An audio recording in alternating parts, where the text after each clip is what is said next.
நடத்துவார். அதுக்காக கரங்களை உயர்த்தி மறுபடியும் ஸ்தோத்திரம் பண்ணுவோம். ஸ்தோத்திரம், ஸ்தோத்திரம், ஸ்தோத்திரம். கடந்த நாட்களிலே தேவன் நமக்கு நல்ல சுகத்தை கொடுத்தார். இந்த ஆஸ்பத்திரியில் இல்லாதபடி நாம் சுகத்தோடு வரைக்கும் நடத்தின தேவனை கரங்களை உயர்த்தி ஸ்தோத்திரம் பண்ணுவோம்.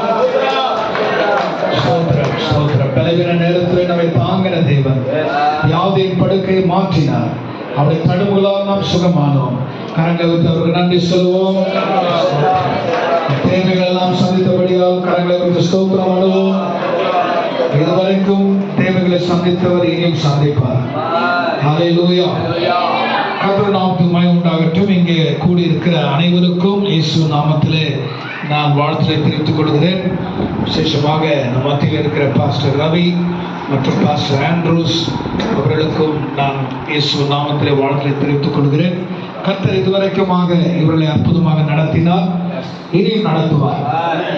மாதந்தோறும் இந்த கூட்டத்தை குறித்து ரொம்ப அக்கறையாக அரிசிமை உள்ளவராக இதை நடத்தி கொண்டிருக்கிறார். தொடர்ந்து அவருடைய ஊழியத்தை கர்த்தர் ஆசீர்வதிப்பாராக.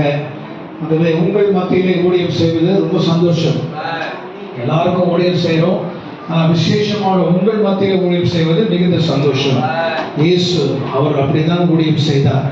வேதம் சொல்லுகிறது, நசரேயனாகிய இயேசுவை தேவன் பரிசுத்த ஆவியினாலும் வல்லமையினாலும் அபிஷேகம் பண்ணினார். தேவன் அவரோடு கூட இருந்தபடினாலே நன்மை செய்கிறவராக சுற்றித் திரிந்தார். அது மட்டுமல்ல, பிசாசின் வல்லமையில் அகப்பட்டவர்களை குணமாக்கினார் என்று பார்க்கிறோம். ஆகவே இன்றைக்கும் அவருடைய ஊழியம் தொடர்ந்து நடக்கிறது. அன்றைக்கு ஊழியம் ஆரம்பித்த அந்த ஊழியம் இன்றைக்கும் குறையவில்லை. இந்த ஊழியம் இன்னும் தொடர்ந்து கொண்டிருக்கிறது. உலகமெங்கும் இந்த நற்செய்தியை நாம் அறிவிக்கிறோம். கர்த்தர் நமக்கு விசேஷமான கட்டளை கொடுத்திருக்கிறார், கிருபையை கொடுத்திருக்கிறார். ஆகவே உங்கள் ஒவ்வொருவரும் உங்கள் மேல் விழுந்த தலையான கடமை. ஆகவே நீங்களும் சுவிசேஷத்தை சொல்லணும், மற்றவர்களுக்கு நீங்கள் அறிவிக்கணும். உங்கள் மூலமாக ஒரு ஆத்மாக்கள் ரட்சிக்கப்படணும். செய்வீர்களா? செய்வீங்களா? வெட்கப்படாம செய்யணும். ட்ராக்ஸ் கையில் வைத்துக் கொள்ளுங்க. உங்களுக்கு நீங்க எங்க போனாலும் யாருக்காவது ஒரு டிராக்டர் கொடுத்தீங்கன்னா கண்டிப்பாக படிப்பார்கள், படித்தவர்கள் விசுவாசிப்பார்கள், விசுவாசித்தவர்கள் ரட்சிக்கப்படுவார்கள். ஆகவே சொல்றதுக்கு ஆள் இல்லை, நீங்க செய்வதற்கும் ஆள் இல்லை. ஆகவே தான் இன்றைக்கு நாம் மந்தையிலே நாம் இருக்கலாம்.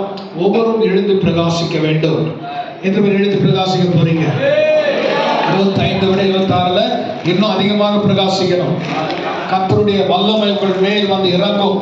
அபிஷேக வல்லமை இறங்கி உங்கள் மூலமாக ஒரு கூட்ட ஆத்துமாக்கள் பரலோக ராஜ்யத்துக்குள் வருவார்கள். ஆகவே இந்த ஆண்டை நீங்க ஆயத்தமாக இருங்க, ஜெபிங்க. கையில கொஞ்சம் ட்ராக்ஸ் கையில பூஜை வச்சுங்க. அதுதான் நான் கொடுக்கப்பட்ட ஒரு பெரிய சொத்து. வசனம் தான் சொத்து, பணம் அல்ல.